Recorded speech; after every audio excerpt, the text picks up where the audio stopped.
बिस्मिल्लाहिर्रहमानिर्रहीम, अस्सलाम वालेकुम, good morning and welcome to morning at home. मैं हूं जुगन काजिम और एक और हंसती मुस्कुराती खिलखिलाती बहुत ही खूबसूरत सुबह के साथ मैं आपके सामने हाजिर हूं। व्यूअर्स, आई होप कि आप लोग ठीक ठाक होंगे, एक दूसरे का ख्याल रख रहे होंगे और उसके साथ साथ ये जो बाहर का मौसम है इसको एंजॉय कर रहे होंगे। नो डाउट बाहर के मौसम के साथ अपने प्रॉब्लम ज़रूर आते हैं, लेकिन जो फूल खिलने शुरू हो जाते हैं, इर्द गिर्द एक बड़ा पॉजिटिव सा मौसम, एक एटमॉस्फेयर होता है, दरख्तों पे फूल लग रहे होते हैं, इर्द गिर्द फूल लग रहे होते हैं, मौसमी फल भी बहुत से मज़े मज़े के इन सीज़न आ जाते हैं। उसके साथ साथ ड्रेसिंग भी हम लोगों की फ़र्क हो जाती है। विंटर्स में यूजुअली ज़रा डार्क कलर्स लोग पहनते हैं, लेकिन जब स्प्रिंग का सीज़न आता है तो हमारी कोशिश होती है कि ब्राइट कलरफुल कपड़े भी पहने एंड जनरली एक बड़ा हैप्पी सीज़न होता है। वैसे तो हर सीज़न में उसके डिफरेंट किस्म के लेयर्स और टेयर्स होते हैं, जैसे कि विंटर में मुझे पता नहीं क्यों सब पूछते हैं कि तो मेरा फेवरेट सीज़न क्या है। मुझे तो खैर सर्दियाँ बहुत ज़्यादा पसंद है। उसमें ड्रेसिंग भी इंसान की बिल्कुल डिफरेंट सी होती है, लेकिन हम ज़रा ब्राउन एंड अर्थ टोन्स की तरफ जाते हैं। यही ऑटम में होता है, लेकिन spring and summer is a brighter time and specially spring में। एंड देन जश्न बहारा के जो हमारी ट्रेडिशनल पंजाबी कल्चर में एक्टिविटीज़ होती हैं वो भी जारी रहती हैं। सो आज हमने सोचा कि हम पंजाबी कल्चर पे बात करेंगे। Don't worry, Sindhi culture, Balochi culture, हम इन सब चीज़ों पे बात करेंगे। KPK के कल्चर पे भी बात करेंगे। सराइकी कल्चर पे आपको पता है कि हम 2-3 दफ़ा शोज़ कर चुके हैं, बिकॉज़ हमारा जो हर एरिया है उसका अपना ही एक मखसूस कल्चर है, उसकी अपनी एक मखसूस खाने पीने की चीज़ें हैं, रहन सहन का तरीका है, इवन जो शादियां हैं उनको सेलिब्रेट करने का भी तरीका बिल्कुल डिफरेंट होता है। सो हम इन सब चीज़ों पे डिस्कशन भी करेंगे, बातचीत भी करेंगे।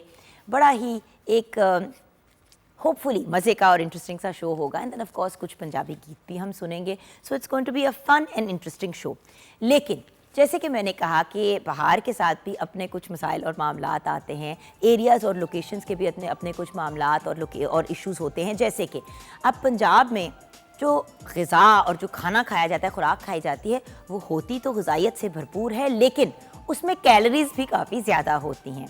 आज हम पंजाब की एक बहुत ही स्पेशल डिश की बात करेंगे जो हर इंसान बहुत इन्जॉय करता है। आपको समझ आ ही गई होगी, मैं बात करना चाह रही हूँ साग की।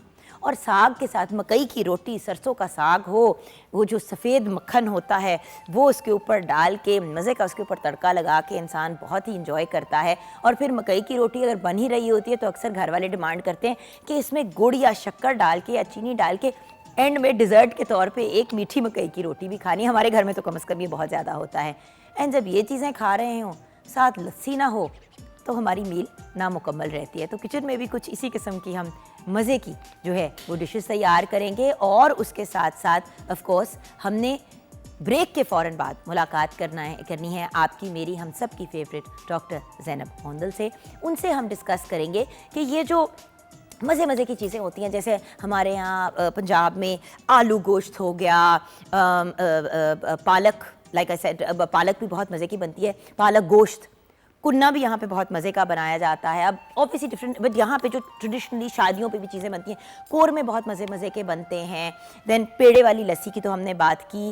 देन यहाँ पे जो एक ड्रिंक होती है सत्तू के अंदर शक्कर डाल के और पानी डाल के, स्प्रिंग के सीज़न से ही, बाहर के ही टाइम से लेके समर के एंड तक लोग पीते हैं। तो इन सब में जो कैलोरीज होती हैं हम उनको कैसे मैनेज कर सकते हैं, और क्या पाए, लाहौरी पाए बहुत फेमस हैं। सो ये सब चीज़ें जो हैं ये हेल्थ के पॉइंट ऑफ व्यू से हमारे लिए कैसी हैं, मुझे तो खैर लगता है कि शायद बहुत ही अच्छी होती हैं, क्योंकि हम अपने अगर बाओजदाद और अपने जो ओल्डर जनरेशन है उनको देखें तो वो बर्गर, फ्राइज़, पास्ते, फास्ट फूड की तरफ नहीं जाते थे, वो यही चीज़ें खाते थे और उनकी सेहत भी अच्छी थी और बड़ी लंबी और सेहत वाली ज़िंदगियाँ, बड़ी भरपूर ज़िंदगियाँ जीते थे। और ये जो एजिंग का एलिमेंट होता है, आजकल हर कोई एंटी एजिंग की तरफ जा रहा है, तो उनको एंटी एजिंग की टेंशन ही नहीं होती थी, क्योंकि वो ग़िज़ा इतनी अच्छी खाते थे।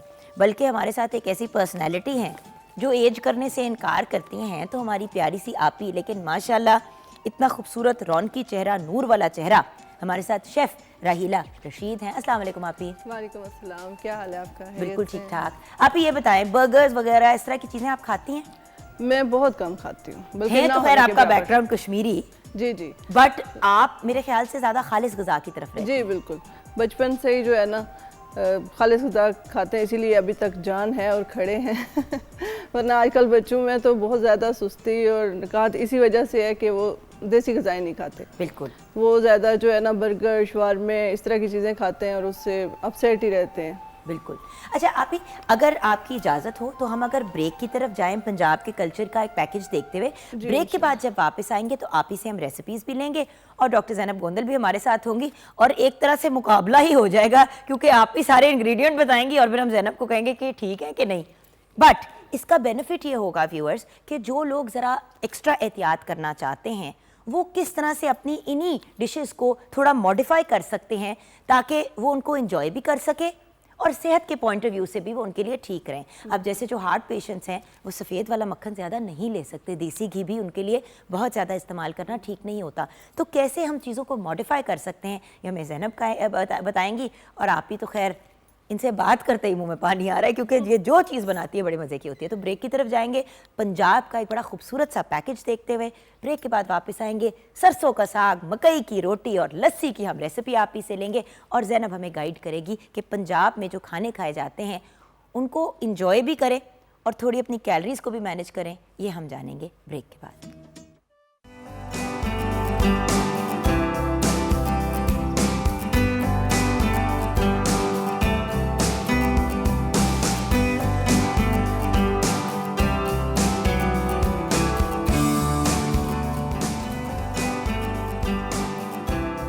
Welcome back from the break viewers. Doctor Zainab Gondal हमारे साथ है, nutritionist, dietitian and food technologist. अस्सलाम वालेकुम। वालेकुम अस्सलाम। आज बाय द वे हम आपकी बात कर रहे हैं, हरी मिर्च की। क्योंकि बातें लगाने की बड़ी माहिर है ये और वैसे भी हमारा लाडला बच्चा है ये शो का। मुझे इनकी उम्र अब पता चल गई, लेकिन मुझे ऑनर बताने की इजाज़त नहीं है और सिर्फ इसलिए क्योंकि ये मेरी कॉलीग हैं, बट टेक्निकली मेरे से उम्र में इतनी छोटी है कि मैं अब क्या आपको बताऊँ। लेकिन खुशी इस बात की, जब एक्चुअली एज का पता चला तो खुशी इस बात पे हुई कि इतनी छोटी उम्र में माशाल्लाह माशाल्लाह इतना क्वालिफाइड होना और इतनी नॉलेज होना, it is truly commendable. I know other people आपके एज ग्रुप के भी बेटा, and honestly like it's one of those things where मुझे हमेशा लगता था दिखने में बड़ी छोटी है लेकिन बातें बड़ों बड़ों वाली करती है तो होगी बड़ी, बट माशाल्लाह। और इसमें आई थिंक आपके पेरेंट्स को भी बहुत क्रेडिट जाता है, क्योंकि माँ बाप जब तक ग्रूमिंग अच्छी नहीं करते तब तक इतने अक्लमंद बच्चे कम ही निकलते हैं। लेकिन आपको भी मैंने लिफ्ट नहीं करानी, हमने जाना है प्यारी सी आप ही की तरफ जो आपसे कई गुना ज़्यादा प्यारी हैं। जी आप ही जाते। ये बताइए मुझे कि आज हमारा मेन्यू और रेसिपीज़ क्या हैं जान? जी आज हम बना रहे हैं सरसों का साग और सरसों के साग के लिए हमें चाहिए सरसों का साग 2 किलो, पालक 1 किलो, मेथी 1 किलो, हरा प्याज आधा किलो, बाथू आधा किलो, हरी मिर्च 10 अदद, प्याज 2 अदद, लहसुन का पेस्ट 2 खाने के चम्मच, सुरख मिर्च 1 खाने का चम्मच, नमक 1 चाय का चम्मच, देसी घी 3 खाने के चम्मच, मक्खन हस्बे ज़रूरत। और इसका तरीका ये है कि साग सारे आप इकट्ठे काट के और उनको अच्छे से धो लें। धो के आप उन सब को देगचे में डाल के 2-3 गिलास पानी और उसको अच्छी तरह से पकने दें। जब वो गल जाए तो या तो आप वो घोटने के साथ अच्छी तरह से घोट लें या फिर ब्लेंड भी करते हैं कुछ लोग, वैसे मैंने नहीं कभी किया। तो अच्छी तरह गल जाता है तो उसको फिर हम अच्छे से वो जो इसका घोटते वो लोग हैं जिन्होंने बेसिकली जिस तरह जो लोग पाए भी फिर प्रेशर कुकर में बनाते हैं कि जल्दी बन जाए। एंड नो डाउट देखिए टाइम आजकल किसी के पास भी नहीं होता, लेकिन अगर आप पकने के लिए रख दें उसको और उसके ऊपर बार बार चेक करते रहें तो वो फिर भी बहुत मजे का बन जाता है। बिल्कुल बिल्कुल अच्छा टाइम जो है ना तकरीबन 3-4 घंटे में अच्छी से गल जाता है। फिर उसको आप जो है ना तड़का लगा लें। तड़का लगाने के लिए प्याज ब्राउन करें, लहसुन, थोड़ी अदरक भी डाल लें और नमक मिर्च, इसमें टमाटर तो डलते नहीं, और अच्छा सा इसको तड़का भगार लगाएं। ऊपर से कड़ी पत्ता भी डालें, सब्ज़ मिर्च भी डालें और मज़ेदार साग तैयार हो जाएगा। अच्छा आप एक बात बताएं कि क्या जो पंजाब में साग बनता है और क्या कश्मीर में साग बनता है? कश्मीर में साग इस तरह का नहीं बनता घोटने वाला, वो बहुत खड़ा खड़ा खाते हैं जी। अच्छा। बिल्कुल बस जब गल जाए जस्ट, बल्कि कई तो पत्ते आपके जो है ना सही सीधे सीधे नजर आ रहे होते हैं। तो ये तो अच्छी बात है, उसकी जो वो है न्यूट्रिशनल वैल्यू जी बिल्कुल। वो इस तरह का अगर हम उधर बनाए ना तो उनको अजीब लगता है, उनको अजीब लगता है। हाँ उन्होंने नहीं ये कभी खाया। अच्छा। तो वो ज़रा खड़ा खड़ा सारे, मेरी बड़ी जेठानी तो 10 मिनट में बना लेती हैं। क्या बात है। तो बहुत अच्छी जो है ना उसमें ग़िज़ाइयत भरपूर होती है। ग़िज़ाइयत से भरपूर। इसको शायद हम ज़्यादा पका के कम कर देते हैं इसकी ग़िज़ाइयत। अच्छा आप ही अब आ जाते हैं मकई की रोटी की तरफ। जी, मेरे से तो आज तक मकई की रोटी सही नहीं बनी, मतलब उसका आटा 50 डिफरेंट तरीक़ों से गूंद के देख लिया है।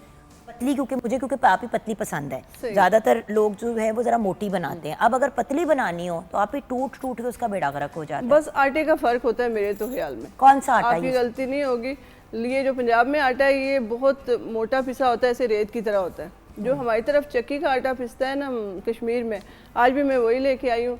शायद इसी वजह से मुझसे रोटी अच्छी बन जाती है कि आटा अच्छा होता है। तो उसमें हम थोड़ा आटे में नमक डाल लेंगे, पानी डाल लेंगे और मैं अजवाइन भी डालती हूँ। और उसके इंग्रेडिएंट्स पे हम शेयर कर लेते हैं। तो उसके अंदर हमने डालना है मकई का, सफ़ेद मकई या दूसरी मकई? सफ़ेद मकई का आटा है मेरे पास। और पानी 4 कप डालना है, उसमें नमक 1 चाय का चम्मच डाल दें और थोड़ी अजवाइन डाल दें तो ज़रा हज़म इनको पता होगा अच्छे से हो जाता है जी। तो उसके बाद हमने इसको अच्छे से गूंदना है और हर पेड़े को अलग अलग ही गूंदते हैं, सारा इकट्ठा ये आटा नहीं गूंदा जाता। उसको से ही थोड़ा मल के सॉफ्ट करके उसके बाद रोटी अच्छी बनती है। और आप ही लस्सी? जी, लस्सी मैंने सही चाटी वाली बनाई है, उसमें मक्खन भी है और तकरीबन मैंने 2 किलो दही लगा लिया था और उसमें से फिर मक्खन भी निकल आया क्योंकि मलाई के समेत था दही। तो उसको हमने चाटी में डाला और मदानी के साथ लस्सी बनाई। मक्खन भी मैं आपको तैरता हुआ दिखाऊंगी थोड़ी देर तक। मैंने सोचा कि मैं इतना हम उधर चलते हैं, हम उधर ही चलते हैं, हम यहाँ क्या कर रहे हैं? तो आप ही आप अब अपना काम कर लें। ठीक है। और हम अपने काम की तरफ आ जाते हैं। अब हमने बुराइयां करनी है खाने की? बिल्कुल भी नहीं करनी। अल्लाह का बड़ा करम है उन लोगों के ऊपर जिनको दिन में 2 वक्त की रोटी इज्जत से नसीब हो जाती है। बट व्यूअर्स देखें, अगर 2 वक्त की भी रोटी नसीब हो रही है या 1 वक्त की भी हो रही है, अगर वो ग़िज़ाइयत से भरपूर होगी तो वो 3 दफ़ा दिन में खाने या 5 दफ़ा दिन में खाने से बहुत बेटर है। जी बेटा, बहुत बेटर है। अगर हम बात कर रहे हैं स्पेशली जैसे खाने की, हमने बात की, मुंह में पानी बिल्कुल आता है, देखते ही आपका दिल करता है। लेकिन अब ये हमारी पे है कि हमने अपनी सेहत को प्रेफर करना है या अपने टेस्ट बर्ड्स को जो है वो सेटिस्फाई करना है। पर देखो ना, मुझे इस बात की समझ नहीं आती ज़ैनब। ऑब्वियसली ये आपके पैदाइश से बहुत पहले का टाइम है जब जैसे कि मेरी नानो और मेरे घर के जो बुजुर्ग हैं, बिल्कुल यार माशाल्लाह माशाल्लाह माशाल्लाह, ग्लोइंग स्किन, सेहतमंद, उनके चेहरे पे 80-80 साल की ख़वातीन के चेहरे पे, 80 साल के मर्दों के चेहरे पे वो रौनक और वो नूर है जो हम 20-25 साल की बच्चियों की शक्ल पे नहीं देखते। इसका मेन रीज़न ये है हमारा सेडेंट्री लाइफस्टाइल। उनके टाइम पे कोई ऑटोमेटिक मशीन्स नहीं थी, कोई जो है वो टीवी के आगे बैठे रहना सारा दिन नहीं था, कोई फ़ोन यूजेज नहीं था, कोई हर टाइम हम लोग बैठे रहते हैं। इवन जैसे लस्सी की हम बात कर रहे थे, मदानी हाथ से डालते थे वो लोग और उसकी इतनी प्रॉपर एक्सरसाइज हो जाती थी कि आपके बॉडी के मसल्स जो हैं वो ट्रेन हो जाते थे। अब तो आटा जो है वो भी हम मशीन में गूंद रहे होते हैं। जब आटा गूंदा जाता है तो हमारी बॉडी के सारे मसल्स जो हैं वो एक्टिवेट होके काम करते हैं और हमारी बॉडी जो है वो एक एक्टिव होती है, तो वो हेल्दी होना शुरू हो जाती है। अब हमें आप देखें एक्सरसाइज करने के लिए जिम जाना पड़ता है। आज से 20-50 साल पहले जिम का कॉन्सेप्ट ही नहीं था। अच्छा, क्यों नहीं था? मज़े की एक बात बताऊं, अभी कल ही मैं ये डिस्कशन करी थी, हम लोग हैंग आउट करी थी फ्रेंड साथ में, हम हमजा को भी ले गए थे, हमारी कोऑर्डिनेटर हैं और मतलब मालिका हैं। अभी हम यही बात कर रहे थे, निदा भी साथ थी, हमारी एक और फ्रेंड है मैडी, मैं और हमजा। हम गप लगा रहे थे तो हम बात कर रहे थे कि स्टेप्स कितने हुए हैं। ये जो मैं व्यूअर्स काला सा पहनती हूँ, ये बेसिकली वो वाली जो वॉच होती है, स्मार्ट वॉच, जो भी ब्रांड होता है उसमें मतलब स्टेप्स काउंट होते हैं। तो हम बात कर रहे थे तो निदा के जो है ना हमेशा को 20,000 स्टेप्स हो जाते हैं। तो इन्होंने मुझे कहा कि एक्सरसाइज तो आप दिन में 2 दफ़ा करती हैं, वो 20,000 उसके स्टेप हो जाते हैं, वो तो एक टाइम आपके साथ वर्कआउट करती है। मसला ये है, मैंने यही कहा, मैंने कहा मेरा मॉर्निंग शो बैठे बैठे गुजरता है, वॉक अराउंड हम कितना कर लेते, सेट है। उसके बाद फिर गाड़ी में बैठ के अगली शूट पे चले जाना या अपने ऑफिस चले जाना अपने ब्रांड के। तो होता पता है क्या है कि हर चीज़ बैठ बैठ के होती है। बिल्कुल। और हमारा जो मसला आ रहा है ना, जो हम लोग मोस्टली कंप्लेन करते हैं, पेट बहुत ज़्यादा निकल आया है, हम लोग बहुत ज़्यादा मोटे हो रहे हैं, वो इसीलिए है कि सारा दिन हम बैठे हुए हैं।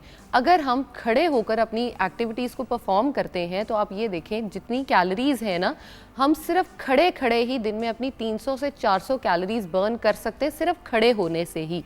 जैसे आपने जो काम करना है उसमें बैठ के करने के बजाय आप खड़े होके कर लें, वो बहुत हद तक आपके जो है वो कैलोरीज को कम करता है। एक से दूसरी मंजिल पे जाना होता है, लिफ्ट यूज कर रहे हैं, लिफ्ट इस्तेमाल कर रहे हैं, लिफ्ट नहीं इस्तेमाल कर रहे तो मॉल भी जाएंगे तो सिर्फ एस्केलेटर का, या एस्केलेटर में भी देखिए अगर आप खड़े होते हो जो चलने वाली होती हैं सीढ़ियाँ, अगर आप उस पर चढ़ भी गए हैं तो उसको चल के तो आप ऊपर जाए ना, बस खड़े हो जाते हैं।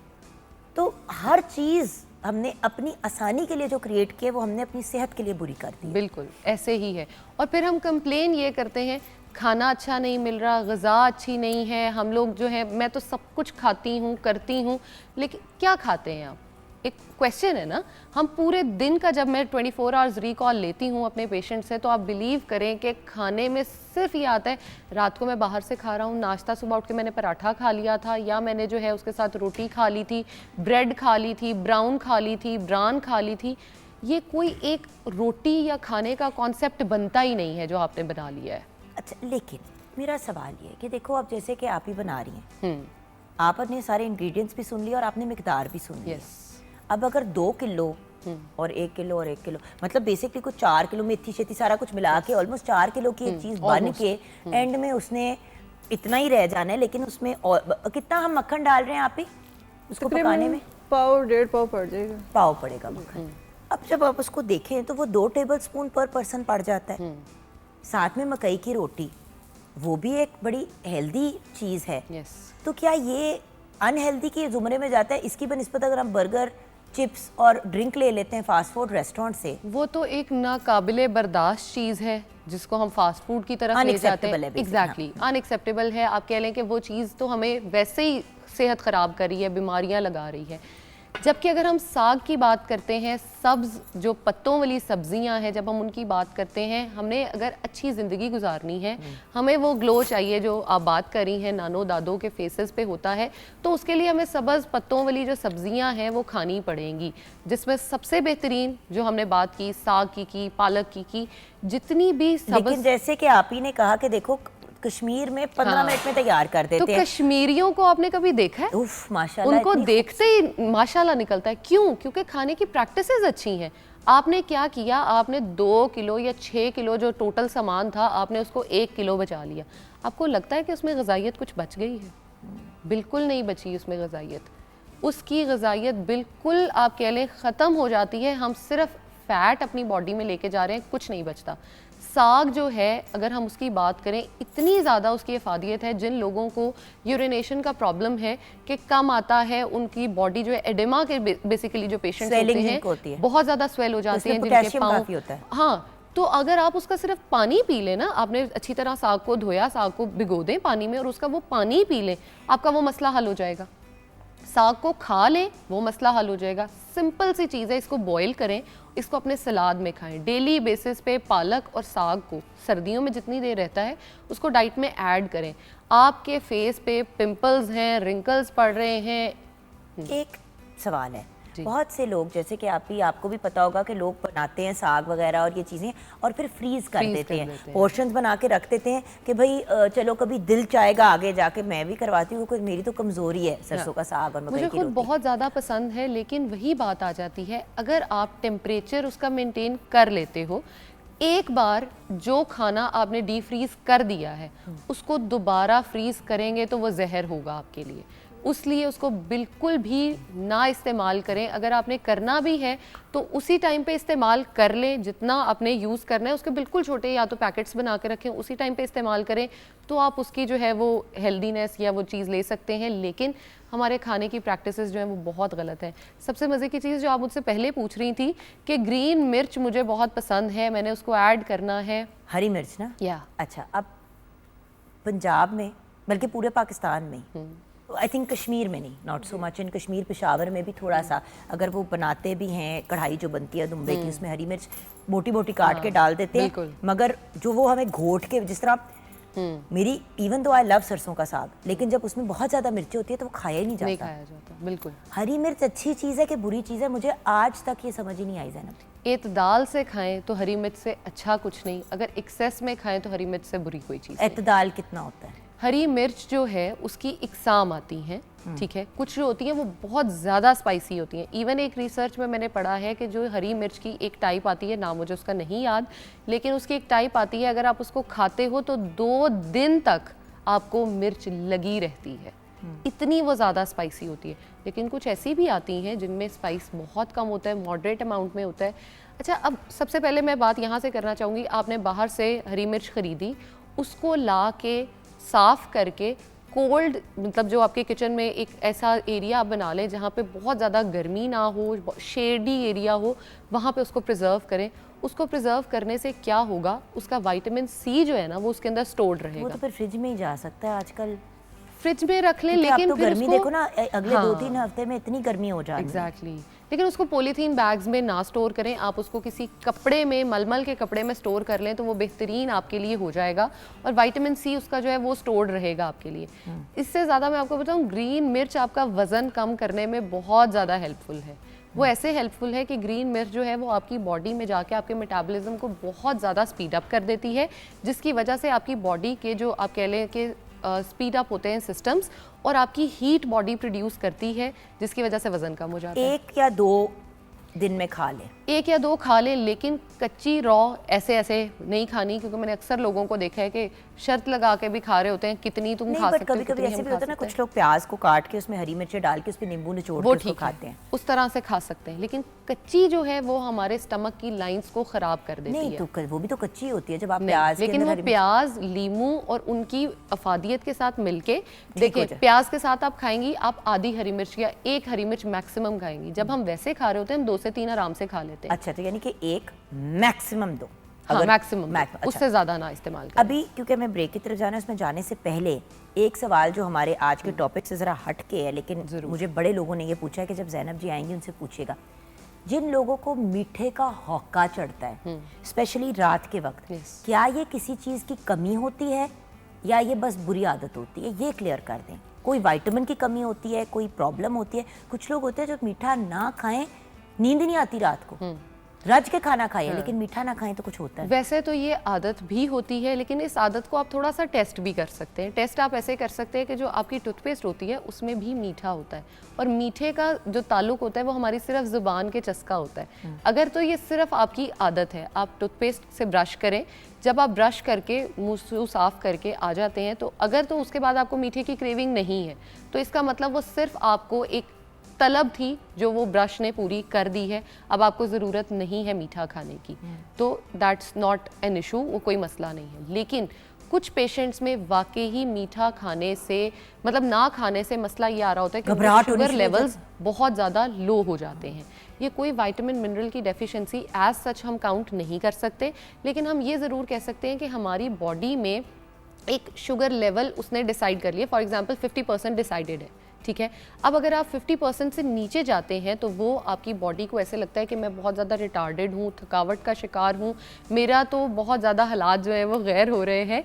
लेकिन अगर आप मीठे में भी चॉइसेस लेते हो तो वो आपकी चॉइस जो है वो उससे बेटर हो जाएगी। अब आपकी मर्ज़ी है, आप रसमलाई से अपनी को पूरा करें, गुलाब जामुन से करें, आप किशमिश से करें, इंजीर से करें, खजूर से करें, वो तो आपकी मर्ज़ी है, अपनी चॉइस है। एग्जैक्टली। अच्छा, अब हम ब्रेक की तरफ जाएंगे। मैं चाहूँगी कि अगले सेगमेंट में आप हमारे साथ इसलिए रहें क्योंकि हम बात करेंगे पंजाब की ग़िज़ा की और क्या क्या चीज़ें यहाँ की फेमस हैं, ज़रूर। और साथ साथ आप ये गाइड करते जाएं कि अगर खाना ही है, जैसे कि अभी हमने बात की कि 1 मकई की रोटी और सरसों का साग आपकी कंप्लीट मील है। Exactly. अब आप 4 मकई की रोटियां खाएंगे और साथ में पूरा का पूरा साग भी मुकल, इतना मक्खन डालेंगे तो वो प्रॉब्लम होगी। बिल्कुल। सो हम ब्रेक की तरफ जाएंगे, ब्रेक के बाद जब वापस आएंगे तो पंजाब के जो खाने हैं कुछ उस पर बात भी करेंगे, और ऑफ कोर्स ब्रेक के फ़ौरन बाद हम गाने से ही वापस आएंगे। हमें ज्वाइन करेंगे फजल जट साहब, रिनाउंड फोक सिंगर आशिक जट के बेटे, और नेशनली इंटरनेशनली पाकिस्तान को बहुत रिप्रेजेंट कर चुके हैं, पाकिस्तान टेलीविज़न के साथ भी बहुत काम किया है,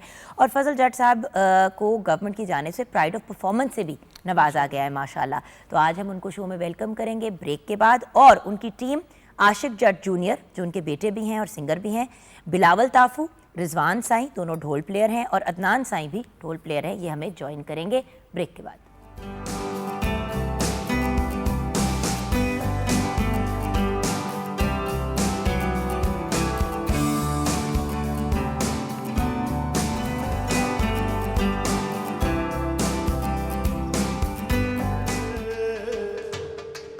ਦੁੱਧ ਦੀਆਂ ਘਟ ਕੇ ਤਾਰਾਂ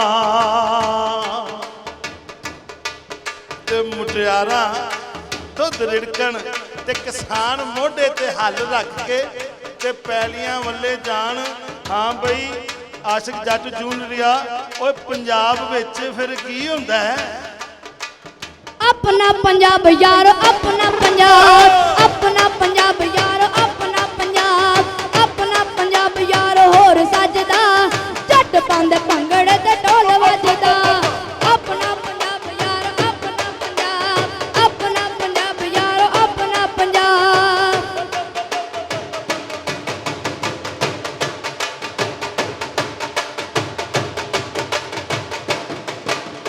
मुंजी सारो कनक कमाद दोस्तो, कपास साडे देश दी सुगात दोस्तो। ਓਏ ਮੂੰਜੀ ਸਰੋਂ ਅਲੀ ਜਾ ਸਾਡਾ ਦੇਸ਼ ਜੰਨਤ ਦਾ ਨਮੂਨਾ ਹੈ। ਮੂੰਜੀ ਹੋਵੇ ਤੇ ਇੱਥੇ, ਕਪਾਹ ਹੋਵੇ ਤੇ ਇੱਥੇ, ਜੌਂ ਹੋਣ ਤੇ ਇੱਥੇ ਸਿੱਟੇ ਮਕਈ।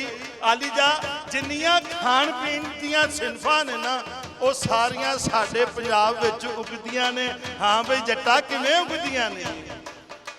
मुंजी सारो कनक कमाद दोस्तो, कपास साडे देश दी सुगात दोस्तो।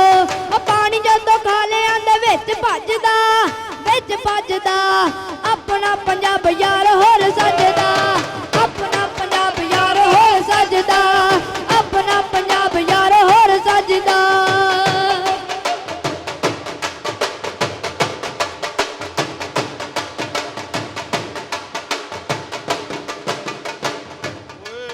ਕਈ ਰਾਂਝੇ ਇੱਥੇ ਚਰਾਣ ਮੱਝਾਂ, ਕਿਉਂਕਿ ਜਿਹੜਾ ਡਾਂਗਰੀ ਹੈ ਨਾ ਇਹ ਹੁਣ ਚੇਤਰ ਦਾ ਮਹੀਨਾ ਸ਼ੁਰੂ ਹੋ ਗਿਆ ਹੈ ਤੇ ਚੇਤਰ ਦੇ ਮਹੀਨੇ 'ਚ ਡਾਂਗਰੀ ਬੜੇ ਖੁਸ਼ ਹੁੰਦੇ ਨੇ ਕਿਉਂਕਿ ਜਿਹਦੇ ਕੋਲ ਤੇ 4 ਕਿੱਲੇ ਹੁੰਦੇ ਨੇ ਨਾ ਉਹ ਤੇ ਆਪਣੇ ਪੱਠੇ ਉਗਾ ਲੈਂਦਾ ਹੈ। ਪਰ ਜਿਨ੍ਹਾਂ ਲੋਕਾਂ ਦੇ ਕੋਲ ਜ਼ਮੀਨਾਂ ਨਹੀਂ ਨਾ ਹੁੰਦੀਆਂ ਲਈ ਜਾ ਇਹ ਚੇਤਰ ਦੇ ਮਹੀਨੇ 'ਚ ਬੰਨਿਆਂ ਤੇ ਬੜਾ ਚੋਖਾ ਘਾਹ ਹੋ ਜਾਂਦਾ ਹੈ ਤੇ ਉਹਨਾਂ ਦੇ ਡੰਗਰ ਵੀ ਰੱਜ ਕੇ ਖਾਂਦੇ ਨੇ। ਹਾਂ ਵੀ ਜੱਟਾ ਇਹ ਫਿਰ ਰਾਂਝੇ ਇੱਥੇ ਕਿਵੇਂ ਫਿਰਦੇ ਨੇ? ਕਈ ਰਾਂਝੇ ਇੱਥੇ ਮੱਝੀਆਂ ਚਰਾਉਂਦੇ, ਦਿਲ ਵਿੱਚ ਹੀਰ ਕੋਲ ਚੂਰੀ ਖਾਉਂਦੇ।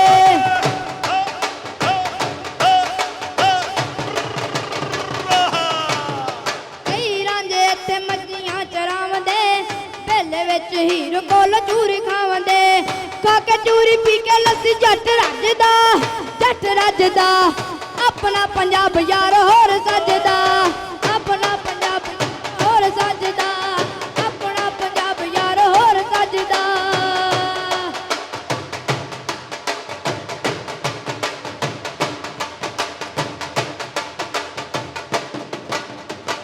ਦੇਸ਼ ਪੰਜਾਬ ਜੰਨਤ ਦਾ ਨਮੂਨਾ ਹੈ।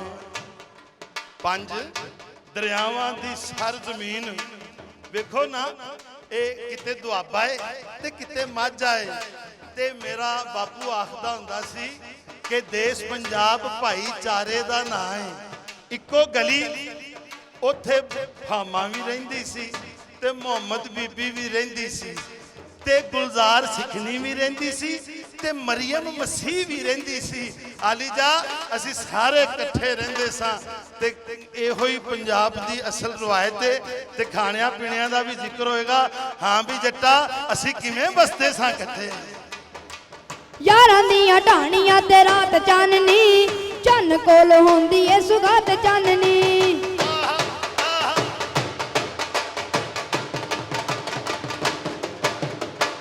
ਕੀ ਹੋਣਾ ਕਿ ਸਾਰੀਆਂ ਮੁਟਿਆਰਾਂ ਨੇ ਇਕੱਠੀਆਂ ਹੋ ਜਾਣਾ ਤੇ ਆਖਣਾ ਕਿ ਅੱਜ ਜਿਹੜਾ ਫਲਾਣਾ ਗੁਰਦੁਆਰਾ ਹੈ ਨਾ ਇਹਦੇ ਪਿੱਛੇ ਸਾਰੀਆਂ ਇਕੱਠੀਆਂ ਹੋਵਾਂਗੀਆਂ ਤੇ ਅੱਜ ਗਿੱਧੇ ਪਾਵਾਂਗੀਆਂ ਤੇ ਸਾਡੀਆਂ ਧੀਆਂ ਭੈਣਾਂ ਨੇ ਇਕੱਠਿਆਂ ਹੋ ਜਾਣਾ ਤੇ ਗਿੱਧੇ ਪਾਣੇ ਤੇ ਜਵਾਨਾਂ ਨੇ ਕੀ ਕਰਨਾ ਕਿ ਜਿਹੜਾ ਕੋਈ ਚੰਗਾ ਘਣਾ ਰੁੱਖ ਹੋਣਾ ਨਾ ਉਹਦੀ ਛਾਂ ਦੇ ਥੱਲੇ ਘੜਾ ਪਰਾਤ ਤੇ ਇੰਜ ਦੀਆਂ ਚੀਜ਼ਾਂ ਲੈ ਕੇ ਬਹਿ ਜਾਣੀਆਂ, ਢੋਲ ਲੈ ਕੇ ਬਹਿ ਜਾਣੇ ਤੇ ਸਾਰੀ ਰਾਤ ਢੋਲੇ ਗਾਣੇ। ਹਾਂ ਵੀ ਜੱਟਾ ਉਹ ਕਿਵੇਂ ਗਾਉਂਦੇ ਸਨ? ਹਾਂ ਜੀ ਯਾਰਾਂ ਦੀਆਂ ਢਾਣੀਆਂ ਤੇ ਰਾਤ ਚਾਨਣੀ, ਚੰਨ ਕੋਲੋਂ ਹੁੰਦੀ ਐ ਸੁਗਾਤ ਚਾਨਣੀ। ਉਹ ਤਨ ਜਦ ਬਦਲੀ ਚ ਮੁੱਕ ਗੱਜਦਾ ਆਪਣਾ ਪੰਜਾਬ ਯਾਰ ਹੋਰ ਸੱਜਦਾ, ਆਪਣਾ ਪੰਜਾਬ ਯਾਰ ਹੋਰ ਸੱਜਦਾ, ਆਪਣਾ ਪੰਜਾਬ ਯਾਰ ਹੋਰ ਸੱਜਦਾ।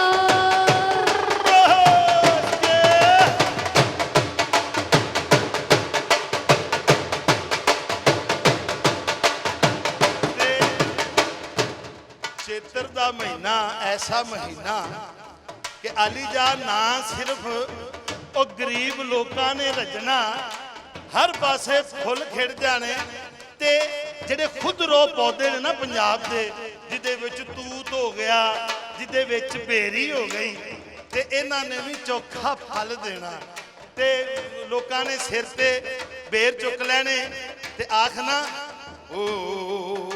ਉਹ ਬੇਰੀ ਵਾਲਾ ਆਇਆ, ਮਿੱਠੇ ਬੇਰ ਵੀ ਲੈ ਆਇਆ। ਓਏ ਆ ਜਾਓ, ਬੇਰੀ ਵਾਲਾ ਆਇਆ, ਮਿੱਠੇ ਬੇਰ ਵੀ ਲੈ ਆਇਆ, ਬੇਰੀ ਵਾਲਾ ਆਇਆ, ਮਿੱਠੇ ਬੇਰ ਵੀ ਲਿਆ। ਖਾ ਲੋ ਚੇਤਰ ਦੀ ਸੌਗਾਤ, ਖੱਟੇ ਮਿੱਠੇ ਪੱਕੀ ਬਾਤ। ਓਏ ਡੰਗ ਡਿੰਗ ਡੰਗ ਡਿੰਗ, ਬੇਰੀ ਵਾਲਾ ਆਇਆ, ਮਿੱਠੇ ਬੇਰ ਵੀ। ਉਹ ਭਾਈ ਮੈਨੂੰ, ਉਹ ਭਾਈ ਮੈਨੂੰ, ਉਹ ਮੈਨੂੰ ਝੁੰਗਾ ਦੇਈ, ਉਹ ਮੈਨੂੰ ਝੁੰਗਾ ਦੇਈ। ਉਹ ਝੁੰਗਾ ਵੀ ਲੈ ਲੋ ਤੇ ਮੂੰਗਾ ਵੀ ਲੈ ਲੋ, ਝੁੰਗਾ ਵੀ ਲੈ ਲੋ ਤੇ ਮੂੰਗਾ ਵੀ ਲੈ ਲੋ। ਉਹ ਖੀਲੀਆਂ ਵੀ ਲੈ ਲੋ ਤੇ ਪਾਪੜ ਵੀ ਲਾ ਲੋ। ਖਾ ਲੋ ਚੇਤਰ ਦੀ ਸੌਗਾਤ, ਖੱਟੇ ਮਿੱਠੇ ਪੱਕੀ ਬਾਤ। ਓਏ ਡੰਗ ਡਿੰਗ ਡੰਗ ਡੰਗ ਡੰਗ, ਉਹ ਡੰਗ ਡਿੰਗ ਡੰਗ ਡਿੰਗ ਡੰਗ ਡਿੰਗ ਡੰਗ, ਉਹ ਡੰਗ ਡਿੰਗ ਡੰਗ ਡਿੰਗ ਡੰਗ ਡਿੰਗ ਡੰਗ ਡੰਗ ਡੰਗ। क्या बात है, क्या बात है, एब्सोल्युटली फिनोमिनल सर। आपको तो सलूट, मगर मेरे बेटे के लिए बहुत सी दुआएं, बहुत सा प्यार। माशाल्लाह माशाल्लाह माशाल्लाह, बहुत ज़्यादा टैलेंटेड आपका बच्चा है। आशिक जट जूनियर हमारे साथ हैं, इनके बेटे भी हैं, इनके साहबजादे भी हैं और मुझे बड़ी खुशी हो रही है कि अब देखिए ना, जनरेशन टू जनरेशन। इनके फादर आशिक भट्ट साहब, एक ब्रिलियंट और फिनोमिनल पर्सनैलिटी, ठीक है। फिर उनके बाद फजल जट साहब और अब हम देखते हैं आशिक जट जूनियर, जो अपने दादा के टीचर जिनका नाम रखा गया, राइट सर। तो ये जो जनरेशनल चीज़ है, अपने कल्चर से कनेक्शन। देखिए आवाज़ तो खूबसूरत है, पॉप सिंगिंग की तरफ भी जा सकते थे, लेकिन अपने कल्चर से कनेक्टेड रहे, यही तो सबसे इम्पॉर्टेंट चीज़ है। सो ब्लेस यू सर, अल्लाह आपको खुश रखे। हमारे कल्चर को आप प्रमोट कर रहे हैं और अपने बेटे को भी ये जो एक सिलसिला है उसके साथ कंटिन्यू कर रहे हैं। फिर हमारे जो प्यारे प्यारे से भाई हैं, बहुत ही गबरू जवान हमारे पंजाब के माशाल्लाह। सो हमारे साथ बिलावल ताफू साहब है, रिजवान साई हैं और अदनान साई हैं। बहुत बहुत शुक्रिया मेरे भाई, ब्लेस यू। एंड देन एक ब्रिलियंट और रिनाउंड पर्सनालिटी, जिनके लेवल ऑफ नॉलेज और level of intelligence next level की है। अब पंजाब के कल्चर को रिप्रेजेंट कर रहे हैं, पंजाब के कल्चर की बात कर रहे हैं, लेकिन सराइकी टच भी उन्होंने उसके अंदर 100% दिया है, क्योंकि हमने सिर्फ पंजाबियों पर फोकस नहीं करना, हमने जो सारे लेयर्स, और यही तो खूबसूरती है पाकिस्तान की, एक गुलदस्ता है। दूसरे मुल्क भी कहते हैं कि हो हम एक फूलों के बुके की तरह हैं, हर चीज़ है। पाकिस्तान में तो एक्चुअली जो हमारे डिफरेंट इलाके हैं, जो डिफरेंट रीजन्स हैं, फिर प्रोविंसेस हैं, फिर मुल्क है इन इटसेल्फ ना। खैर मैं क्या बात कर रही हूँ, जो हमारे साथ एक एक्सपर्ट बैठे हुए हैं तो हम उनसे ही बात करते हैं।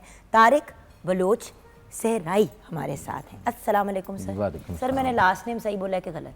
मुझे पहले करेक्ट कर दे अगर मैंने गलत बोला है। नहीं सही है, सहराई जी, सहरा से जी। हाँ सर, वही वाली बात हो गई। और आप एक बहुत ही बेहतरीन राइटर हैं, 9 किताबें लिख चुके हैं माशाल्लाह। मोस्टली आपने सोशल इश्यूज़ पे और स्पिरिचुअलिटी पे बात की है और हमारे कल्चर को प्रमोट करने के ऊपर लिखा भी है और बहुत काम भी किया है। तो आज हम तारिक साहब से बात करेंगे। अस्सलाम वालेकुम सर। जी वालेकुम सलाम। और सर ज़ैनब को तो हमने साथ बिठा ही रखा, क्योंकि सबसे पहले तो एक तो पंजाब के कल्चर के बारे में आप हमें क्या कहेंगे, और फिर पंजाब के खुराक के बारे में, क्योंकि उनसे इनका बड़ा डायरेक्ट ताल्लुक है। हम जो खाने लगते हैं कहते हैं हाँ इतना नहीं खाना, इतना खाना है। तो इसीलिए शायद अब लोग ज़्यादा सिंगल पसली हमें नज़र आते हैं और गबरू जवान नहीं नज़र आते। जी सर। लकीली ये हुआ कि मेरा जो ब्रॉटअप है एक देहात का है। अच्छा। और उसमें उस दौर में जब लोग आग भी एक दूसरे से लेके जाया करते थे, किसी के पास ये भी नहीं होता था, लोग आते थे और कोयला वगैरह वो या उपले की एक आग होती थी वो लेके हमसे जाके तो वो यानी कि आग भी बोरो की जाती थी। बड़ा खूबसूरत आजकल को गलती से अंडा या एक टमाटर भी मांग ले तो अगले कहते हो सुनो टमाटर लेके गए हैं हमारे से, इतने बड़े घर में रहते हैं, टमाटर हमसे लेके गए। पहले कोई आके लेता था तो एक मौका बन जाता था गुफ्तगू का। जी जी जी जी बिल्कुल। ये फजल जट साहब ने एक बात की बड़ी खूबसूरत झूंगे की, तो मुझे उसी पे हम सारे हंसी जा रहे थे। मुझे याद है कि अम्मी हमें भेजती थी कि जाके लेके आओ, परचून और करियाने की दुकानें होती थी। एक चाचा फतेह मोहम्मद होता था और एक चाचा नसीब खां। तो हम जाते थे चाचा फतेह मोहम्मद के पास कि वो झूंगा ज़्यादा देता था, एक फुल्कियाँ सी होती थी वो देते, वो हमें वही उस दौर में हमें वही बड़ी अट्रैक्ट करती थी। तो बल्कि उसके बाद मैंने जब लिखना शुरू किया तो मुझे बड़ी एक, चूँकि पंजाब का कल्चर इतना रिच है, ये बल्कि हमारा तुरा इम्तियाज़ है, मैं नहीं समझता कि इससे खूबसूरत कल्चर दुनिया में कहीं है। नहीं है, क्योंकि इसकी जो हमारी जो तरबियत की है वो वारिस शाह ने की है, बुल्ले शाह ने की है, बाबा फरीद ने की है। और वारिस शाह तो आप समझ लें कि पाकिस्तानी शेक्सपियर हैं या पंजाबी के। तो इतना खूबसूरत कल्चर, तो मैंने लिखना शुरू किया झूंगे पे। मुझे याद आया कि उस अफसाने में मैंने लिखा जो उसका उन्वान भी झूंगा है कि वो दुनिया ढूंढते फिरता है लेकिन उसको दुनिया नहीं मिलती। तो आखिर में वो अपनी नानी के पास आता, कहता मैंने इतनी दुनिया ढूंढी है, इतनी ढूंढी है लेकिन दुनिया नहीं मुझे मिली। तो उसकी नानी कहती है कि ये तो प्रोडक्ट है ही नहीं दुनिया, ये तो बाय प्रोडक्ट है, ये झूंगा है। आप फिर उस पर मैंने लिखा है कि जो उसमें जुनून और अखलास के सिक्कों से कुर्बे इलाही खरीदो, रब दुनिया झूंगे में दे दिया करता है। क्या बात है। तो ये मुझे उस कल्चर से मिला कि, और इतना खूबसूरत हमारा तो तुरा इम्तियाज़ है ये पंजाब का जो कल्चर है और पंजाबी के और रवादारी। और हम तो एक हमारा जो मेरा जो बचपन गुजरा है वहाँ पे एक पीपल का दरख्त होता था, एक बरगद का दरख्त होता था। बिलीव मी कि सारा गांव दोपहर को उसके नीचे होता था। और इवन पोस्टमैन भी आता था तो वो घरों में नहीं जाता, घरों में तो होता ही कोई नहीं था, वो सारे के सारे वो पोस्टमैन आता था और वहीं डाक तकसीम करता था। और ख़वातीन इधर बैठी होती थी, वो आपस में गपशप कर रही होती थी, बूढ़े इधर बैठे अड्डा खड्डी और मुख्तलिफ गेमें खेल रहे होते थे, बच्चे ऊपर चढ़ रहे थे दरख्तों पे और इस तरह। तो मैं हैरान होता कि हम ये कल्चर छोड़ क्यों रहे हैं। अच्छा सर, यहाँ पे एक बात आपके पास आने से पहले मैं ज़ैनब से ये बात करना चाहूँगी, now representing the youth and the young generation, right. हमारे यहाँ पंजाब में रहते हुए पंजाबी बोलने से लोगों को बड़ी प्रॉब्लम है। और ये मैंने काफ़ी अर्सा पहले भी एक बात, कुछ दिन पहले बल्कि मतलब 4-5 हफ्ते पहले ये बात की थी कि कितनी अजीब बात है कि सिंधी बच्चे को, सिंध में बड़े हुए बच्चे को कराची में चाहे वो पला हो या हैदराबाद में, उसको सिंधी ज़रूर बोलनी आती है। सराइकी बच्चा भी सराइकी बोलता है, KPK के बच्चों को पश्तो आती है, बिल्कुल। बलूचिस्तान में बलूची आती है। पता नहीं क्यों पंजाब में जो इतना बड़ा सूबा है और इतना कलरफुल सूबा है, अपनी ज़बान से इनको कोई प्रॉब्लम है, कोई बीमारी। आई एम सॉरी, मैं बड़े अगर कोई माइंड कर रहा है तो करे, मैं खुद उनमें से एक हूँ जिसको पंजाबी नहीं सिखाई गई थी बचपन में। और अब भी मैं जब पंजाबी बोलती हूँ तो लोग हंसते हैं और कहते हैं बड़ी क्यूट लगती हो क्योंकि टूटी फूटी सी बोलती हूँ। लोगों को क्यूट लगता है लेकिन मुझे शर्मिंदगी होती है क्योंकि जो चीज़ बचपन में सिखाई जाती है वो आपकी रूह का हिस्सा बन जाती है। What's the problem Zainab? Basically जो भी बंदा पंजाबी बोल रहा होता है ना, हमें लगता है ये पेंडू है। हाँ। और हमने इसको एक सिंबल बना लिया है कि जो अनपढ़ होगा, जो जाहिल होगा, जिसको कुछ आता जाता नहीं होगा, वो पंजाबी में बात करेगा, और जो इंग्लिश में बात करेगा ना वो बड़ा मॉडर्न और बड़ा क्या पढ़ा लिखा होगा। हालांकि पढ़ा लिखा होना का पंजाबी या इंग्लिश से तो दूर दूर तक ताल्लुक ही कोई नहीं है। पंजाबी इज समथिंग, मैं ये फील करती हूँ कि अगर आप अपनी रूट्स छोड़ देते हैं ना, आप अपनी जो है जहाँ से आप बिलोंग करते हो उस चीज़ को छोड़ देते हो, आप आगे नहीं बढ़ सकते। दरख्त को जड़ों से बाहर निकाल दो तो ड्राई हो जाएगा। कितना भी बड़ा स्ट्रॉन्ग और सॉलिड दरख्त हो उसका बेड़ा गर्क हो जाएगा। हमारा क्यों हो रहा है बेड़ा गर्क? इसीलिए हो रहा है कि हमने अपने आप को भूल ही गए हैं कि हम थे क्या, हमने बनना क्या था और आगे हमने अपनी लाइफ को लेके किस तरफ चलना था। मेरे भाई कुछ कहना चाह रहे हैं। हो गया वो हो चुका। बिल्कुल यही तो बात है। लेकिन देखे ना, अब आप एक स्टार, हमारे मुल्क का असासा, अपने बेटे को आगे लेके आ रहे हैं। बिल्कुल। वो पढ़े अंग्रेजी मीडियम स्कूलों में, उसने जो करना है करे। हाँ, बिल्कुल। लेकिन ये तो याद रखो ना, हाँ, क्योंकि यही एक वजह हुई कि जो जिस रब में सब लोग जा रहे थे, लेकिन अब लोगों को कहते हैं ना शऊर बेदार हो चुका है कि माँ बोली की बड़ी बहुत ज़्यादा वैल्यू है और इसमें वापस आना चाहिए। और मैं समझता हूँ कि अब लोग आ रहे हैं, अब बहुत से स्कूलों में पंजाबी बोली जा रही है। नहीं फजल भाई, मैं एक बात पे गिला जरूर करूंगी, आई एम सॉरी, और मेरे साथ तारिक साहब आई थिंक अग्री करेंगे कि सर जी जब से अक्रॉस द बॉर्डर पंजाबी फिल्में बड़ी पॉपुलर हुई है ना, तो सारों को अब पंजाबी पसंद आनी शुरू हो गई। आई एम सॉरी, बिल्कुल सही मानने है। वाली बात है और ओन करना चाहिए जहाँ पे बिल्कुल बात own करना गलत है। चाहिए। पंजाबी फिल्में हिट हो रही हैं तारिक हाँ साहब, जी, बिल्कुल उधर की ऐसे है। वो जैसे भी लोग छुप छुपा के देख लेते हैं इस मुल्क में और फिर एक्साइटेड होता है कि यार पंजाबी तो बड़ी कूल है, क्योंकि Yes, अब पैंट शर्ट पहनने वाले भी पंजाबी बोल रहे बिल्कुल सही कह रहे हैं। क्योंकि एक ऐसा दौर था कि जब मेरे अब्बू पंजाबी में हमें गाने याद करवाते थे, तो यही पीटीवी में बैठकर तो बात होती थी, ओ यार जट्टा तू लोकल गाना याद करान दे है, 5 बजे टाइम खत्म हो जाता है, और तू इन्होंने उर्दू याद कराना, यही टीवी है, यही सारे कम ने, तो तू और ये वो जमाना था जब उर्दू के साथ साथ अंग्रेजी के भी 4-5 अल्फाज बोल दिए अल्फाज जाते थे, बोल ये दिए कहन के जाते थे। सानवी आंदी तो है। मेरे अब्बू कहा करते थे कि नहीं यार ए मेरा पुत्र है ते ਇਹੋ ਹੀ ਕਰੇਗਾ ਜੋ ਮੈਂ ਕਰਦਾ ਆ, ਇਹ ਖੇਡਾਂ ਗਵਾਚ ਜਾਣਗੀਆਂ, ਕੱਲ ਲੋਕਾਂ ਨੂੰ ਨਹੀਂ ਪਤਾ ਹੋਏਗਾ ਲੁਕਣ ਮਿੱਟੀ ਕਿਵੇਂ सर खेली जी दी प्राइड ऑफ परफॉर्मेंस मिली है आपको इसी काम की। थी। हाँ जी, अल्हम्दुलिल्लाह, वाह वाह आज तुसी उर्दू च गाना गा रहे होंगे तो आगे से आपको मिलती वो वैल्यू, ना मिलती क्या पता, आपको इसी कैपेसिटी में इसी चीज पे रिकग्निशन मिलनी थी। बिल्कुल। और इसी तरह ही मैं कोशिश की हुण इनू दस रहा कि पुत तू ਇਹੋ ਹੀ कुछ नहीं, तू कोशिश ना करी कि तू पॉप सिंगर बन जाई, तू रॉक स्टार बन जाई, बिल्कुल पुत कुछ ना करी, बन जा, लेकिन ये तो ना मैं तो कहती हूँ भैया करो साथ साथ, अगर वो करना करो, लेकिन याद रखो। अपने बैकग्राउंड, अपने कल्चर को आगे लेके चलो। क्योंकि देखो बेटा, अब जिम्मेदारी आप पे पड़ गई अब्बू के पास, पहले अब्बू पे पड़ी, दादा अब्बू से, अब इनसे आप पे पड़ी, और अल्लाह करे कि आगे आप इसको लेके जाएं। जी सर, कुछ कहेंगे आप? जी, असल में सकाफत है, एक लफ्ज़ है सकाफत, एक है कसाफत। तो सकाफत जो है वो दुनिया में डॉक्टर मुबारक से लेके ईबी टेलर तक सब ने एक ही तारीफ़ की है कि एक इलाके के ख़ास इलाके के लोगों का रहन सहन और उनका रस्म व रवाज और पैदा होने से मरने तक जो कि उनकी आपस में एक डीलिंग है, ख़ास मिजाज जो है वो सकाफत है। और जब हम अपनी असल से हटना शुरू हो जाते हैं और वो फिर कसाफत हो जाती है, ठीक है, सकाफत नहीं रहती। तो कोशिश करें कि कसाफत में ना जाएं, सकाफत में रहें। बिल्कुल सही है। अच्छा, यहाँ पे सर आपकी इजाज़त से एक ब्रेक की तरफ जाएंगे।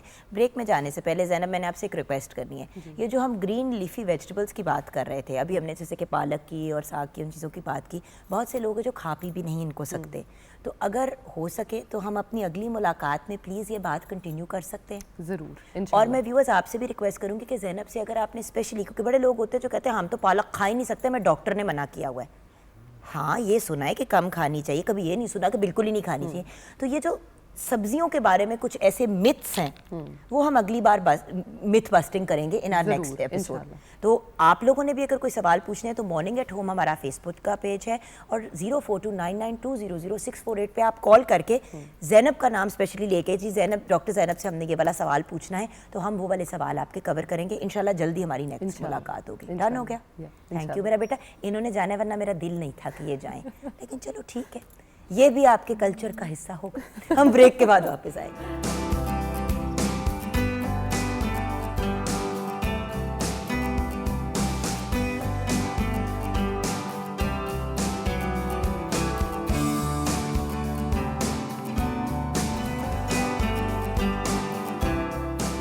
Welcome back from the break viewers. अभी हम ब्रेक में यही डिस्कशन कर रहे थे कि हमारे ये बच्चे ही होते हैं जो हमें ग्राउंडेड रखते हैं, हमें डिप्रेशन से बाहर रखते हैं। सर, आप बड़ी प्यारी बात कर रहे थे, मैं चाहूँगी ऑन एयर भी कहें उन लोगों को जो आजकल अपने बच्चों से बड़े तंग हैं। जो वासिफ साहब कहते हैं कि जो आखिरी जो हल है डिप्रेशन का, वो ये है कि आप बच्चों के दरमियान रहें, बच्चों से बातें करें और बच्चों के साथ खेलें, लेकिन दूसरों के बच्चों के साथ, क्योंकि अपने माशाल्लाह, बस माशाल्लाह सारे हंस रहे हैं क्योंकि सबको पता है कि वो हमेशा लोग कहते हैं ना, बच्चे बड़े प्यारे लगते हैं दूसरों के।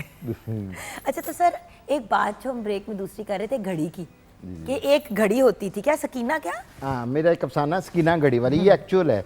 हमारा मेरे नाना का गांव था ये पत्तों की सारा ढोलन, 27 चक ढोलन। तो हम छुट्टियों में वहाँ जाया करते थे। पूरे गांव में एक घड़ी होती थी और वो एक कुआं था, कुएं के साथ कमरा था और कमरे में लगी होती थी, साथ उसका सकीना का घर था। सकीना का कोई हस्बैंड सऊदीया गया, वहाँ से उसने वॉल क्लॉक भेजा, तो पूरे गांव में एक घड़ी होती थी। तो सारी दुनिया जो है वो गांव पूरा जो है वो वक्त देखने वहाँ पे आया करता था। और उसका ये सर था जी, कि सकीना का मियाँ पाकिस्तान से बाहर, सकीना घर में अकेली अपनी घड़ी के साथ, सारा गांव सकीना को मिलने आया। नहीं, वो गांव में ऐसे था ना, वहाँ पर मैं थोड़ी सी घबरा सी गई हूँ इस बात पे। नहीं, तो वो टाइम होता था पानी का, वहाँ पे किसी का रात 2 बजे, किसी का वो हर बंदे ने जाके अपने हाँ साथ जी, से पानी वो देना वहाँ पे बिल्कुल। बैठा होता, किसी ने अगर रेलवे स्टेशन जाना, कहीं जाना, तो वक्त वहाँ से देखते थे। अब वो एक जो लोगों का मिलने का एक वजह बन गई थी कि लोग जहाँ उस कमरे में मिलते थे और गांव की सारी खबरें उस कमरे में मौजूद होती थी। तो ये एक सोर्स था लोगों के आपस में गैदरिंग का, आपको मिलने के, जैसे पिंडाल होता है कि लोग शाम को मिलते हैं। तो अब जब से आर्टिफिशियल इंटेलिजेंस आई है और ये जैसे जैसे बढ़ती जाएगी, नफसियाती मसाइल बढ़ते जाएंगे और इसका हल ये है कि सबसे अपनी बड़ा सकाफत- नफसियाती पेशेंट आपके सामने बैठा हुआ है। हाँ जी। तो इसको फिर हमारा हल ये है कि सकाफत को प्रमोट करें जितना। अच्छा सर, आप सारे जो बहुत इंटेलिजेंट टाइप लोग हैं ना, आप दोनों जैसे जो रॉप कल्चर को प्रमोट करते हैं, कैसे करें? आपके पास सर बहुत बड़ा टैलेंट है, आप अपनी अगली जनरेशन को भी लेके जा रहे हैं, आप अपने टैलेंट के थ्रू प्रमोट कर सकते हैं। सर आप अपनी पढ़ाई, अपनी राइटिंग के थ्रू, अपनी टॉक्स के थ्रू, अपनी मोटिवेशनल स्पीकिंग के थ्रू, आम बंदा किस तरह करे प्रमोट कल्चर को? मेरा ये सवाल है, घरों पे कैसे प्रमोट करें कल्चर? देखिए, बच्चों को लेके जाएं, मेलों में लेके जाएं। सर मेले होते कब हैं?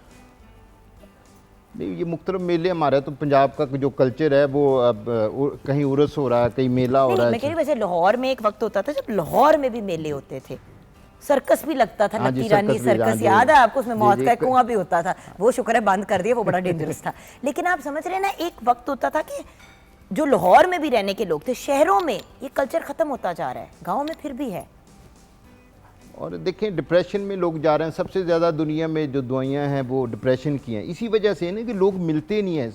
अगर दुनिया में ना जी आप देखें, जितने लोग पैट्रियटिस्ट हैं, जो मुल्क से मोहब्बत करते हैं, वो वहाँ सकाफत मजबूत है। जितनी आपकी सकाफत मजबूत होगी, आप अपने मुल्क के साथ उतनी ज़्यादा मोहब्बत करेंगे। तो दुनिया में जो कंपनियाँ हैं, उनको कहा जाता है कि आपको 2% है, 3% है, आपने कल्चर पे लगाना है। तो ये गवर्नमेंट लेवल पे जाके हमें सोचना होगा कि ये हमने अपने सकाफत को कैसे प्रमोट करना है। अच्छा फजल भाई, आपसे बात करने से पहले मैं लिटिल मिस्टर आशिक से बात करना चाहूँगी। माइक लगा हुआ है मेरे बेटे को? अच्छा ठीक है, मुझे ये बताओ बेटा, आपको पंजाब के कल्चर के बारे में सबसे अच्छा क्या लगता है? कौन सी चीज़? जैसे कि मुझसे जब भी कोई पूछता, मैं कहती हूँ खाना और रंग, सीधी बात है, खाना और रंग। आपको क्या, आपको अपने कल्चर के बारे में सबसे अच्छा क्या पसंद, क्या चीज़ अच्छी लगती है? हेलो जी मेरी जान, बोलो बोलो। जी, मुझे पंजाब के कल्चर से लिहाज के इस कल्चर अच्छा लगता है, और ये जो माहौल है और ये जो न्यू जनरेशन जैसे आप कहते हैं, हमें ये पंजाब भी अच्छा लगता है। हमें पंजाब भी, वही खेलना, वही कूदना। वो खेलना कूद। अच्छा ये जो इन्होंने एक बड़ी, सर तारिक साहब ने बड़ी अच्छी बात कही, जट साहब मैं आपसे चाहूँगी कि आप भी इस पर टच अपॉन करें। आपने तो कहा ना कि सुख के मौके बंदा डिस्कस करता है, लेकिन आपस में जब सब मिलते थे, अगर एक बंदा ज़रा डाउन लग रहा होता था, तो अगर 50 और बंदे होते थे, तो वो 50 के 50 उस एक बंदे को अप करने के लिए ना, और की गल है सानू बता, और वो 50 लोग 50 हल निकालते थे, और कोई जाके उस बंदे का पीछे से मसला भी हल करके आ जाता था। इसको हम कहते हैं पंजाब में वंगार सिस्टम। वंगार पड़ती थी और वंगार में ये होता था कि माड़े को उठा दिया जाता था। वो बिल्कुल इसी तरह कि किसी गरीब का कोठा डिग गया, बारिश पई ਤੇ सुबह उस बंदे ਨੂੰ ਕਿਸੇ ਨੇ ਰੋਣ ਨਹੀਂ ਦਿੱਤਾ। ਉਸੇ ਗਲੀ 'ਚ ਕੋਈ ਜਿੰਨੇ ਲੋਕ ਰਹਿੰਦੇ ਨੇ, ਉਹਨਾਂ ਨੇ ਆਪੇ ਮਸੀਤੇ ਐਲਾਨ ਕਰ ਦਿੱਤਾ ਕਿ ਯਾਰ ਫਲਾਣੇ ਦੀ ਛੱਤ ਡਿੱਗ ਗਈ। सब लोग, कोई अपने घरों बालन लैके आ गया, कोई बाला चुक लिया है, कोई छवि चुक लिया है, कोई कुआड़ी चुक लिया है।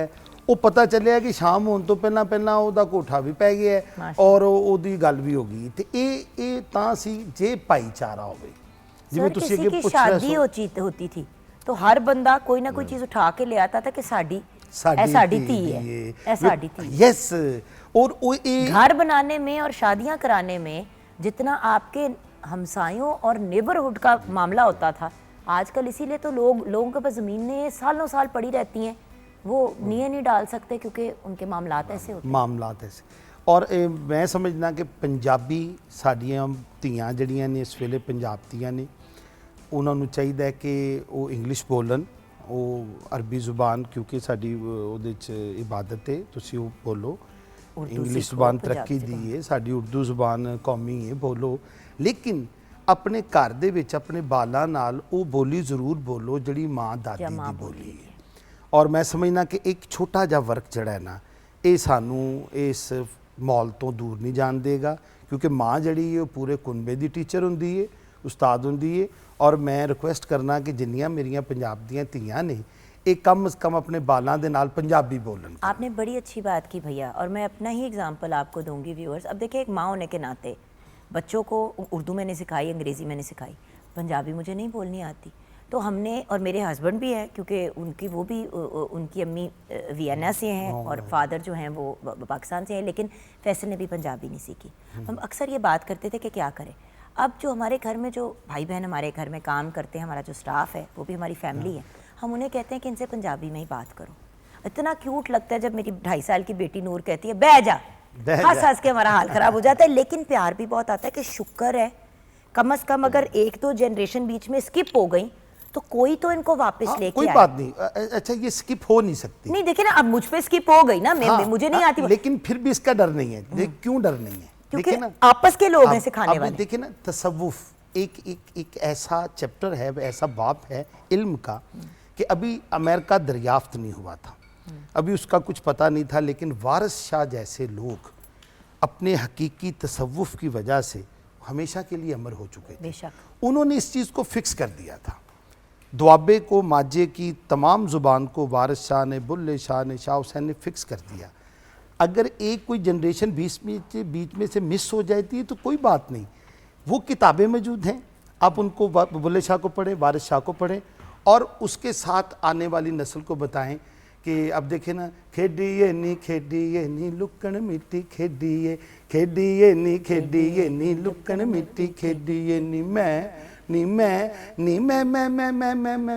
खेडिए नी यस्सु पंजू खेडिए नी यस्सु पंजू हार कबूतर डोली, पुग गई मैं पुग गई नी, तू रोंदी मारी नी तेनू पवे बीमारी नी, तू रोंदी मारी नी तेनू पवे बीमारी नी, मैं रोंदी नहीं मारी थोड़ी किस्मत है मारी मैं रो। तो ये वो चीज़ें हैं कि ये बच्चों को करवानी चाहिए। और मैं समझता हूँ कि पहली सहेली भी माँ ही है, पहला टीचर भी माँ ही है, वो सब कुछ है। और एक छोटी सी रिक्वेस्ट तमाम बेटियों के लिए जो मेरी पंजाबी बहनें हैं, ये अपने बच्चों के साथ पंजाबी बोले थोड़े दिन में। सर आप ही कुछ अगर एंड में हमारे व्यूअर्स को पैगाम दे दें। हाँ जी, मैं इनकी बात को सेकंड करता हूँ। ये 5000 साल पुराना हमारा कल्चर है और 35 लहजे हैं इस पंजाबी के जी, तो उसमें ये अभी तक है। और ये जो इस पे लिखा गया ना कल्चर, जो वो बाबा बुल्ले शाह या जो भी है पंजाबी में लिखा गया, और ये फॉर एवर रहना है। और ये विजडम ऑफ द ईस्ट है, और दुनिया आती है विजडम ऑफ द ईस्ट सीखने के लिए, तो ये पंजाबी ने रहना है और हमेशा रहेगी इंशाल्लाह। इंशाल्लाह। थैंक यू सो मच आपके वक्त का। सर जी कुछ सुनाते। हाँ जी बिल्कुल। पंजाब में बोलियाँ हैं, माइया है, टप्पा है, छई है, ये मुख्तलिफ गीत हैं, ये हमारे फसलों के साथ जुड़े हुए हैं।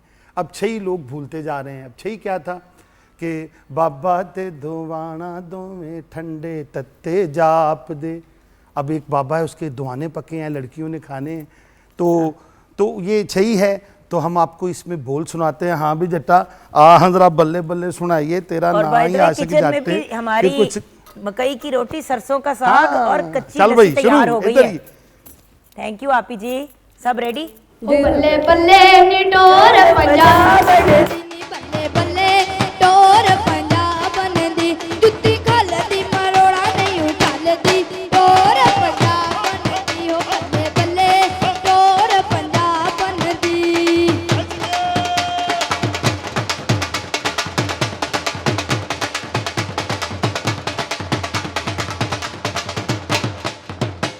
ਬੱਲੇ ਬੱਲੇ ਓ ਬੱਲੇ ਬੱਲੇ ਹਾਲੀਆਂ ਨੇ ਹਾਲ ਡੱਕ ਲੈਨੀ ਬੱਲੇ ਬੱਲੇ ਹਾਲੀਆਂ ਨੇ ਹਾਲ ਡੱਕ ਲੈ ਤੇਰੇ ਲੋਂਗ ਦਾ ਪਿਆ ਲਸ਼ਕਾਰਾ ਹਾਲੀਆਂ ਨੇ ਹਾਲ ਡੱਕ ਲੈਨੀ ਬੱਲੇ ਬੱਲੇ ਹਾਲੀਆਂ ਨੇ ਹਾਲ ਡੱਕ ਲੈ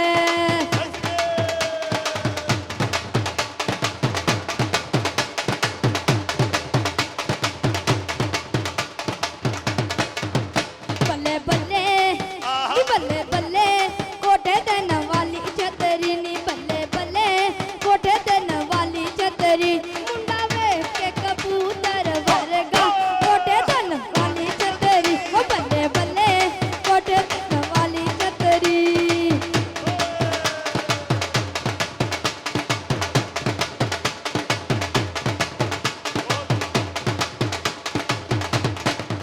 ਓ ਬੱਲੇ ਬੱਲੇ ਓ ਬੱਲੇ ਬੱਲੇ ਹੱਸਦੀ ਤੇ ਦੰਦ ਗਿਣਦਾ ਨੀ ਬੱਲੇ ਬੱਲੇ ਹੱਸਦੀ ਤੇ ਦੰਦ ਗਿਣਦਾ ਮੁੰਡਾ ਜੱਟ ਦਾ ਬੜਾ ਟੁੱਟ ਪੈਣਾ ਹੱਸਦੀ ਤੇ ਦੰਦ ਗਿਣਦਾ ਓ ਬੱਲੇ ਬੱਲੇ ਹੱਸਦੀ ਤੇ ਦੰਦ ਗਿਣਦਾ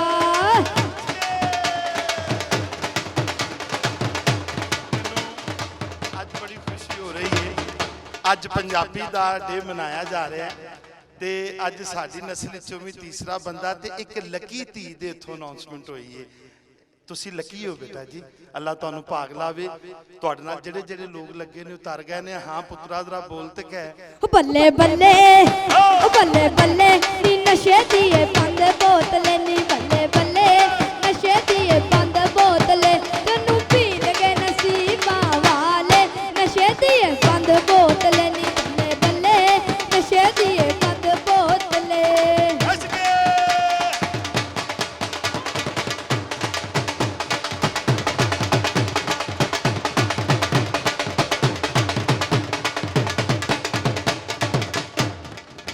ਓ ਬੱਲੇ ਬੱਲੇ ਓ ਬੱਲੇ ਬੱਲੇ ਨੀ ਨਸ਼ੇ ਦੀ ਏ ਬੰਦ ਬੋਤਲੇ ਨੀ ਬੱਲੇ ਬੱਲੇ ਨੀ ਨਸ਼ੇ ਦੀ ਏ ਬੰਦ ਬੋਤਲੇ ਤੈਨੂੰ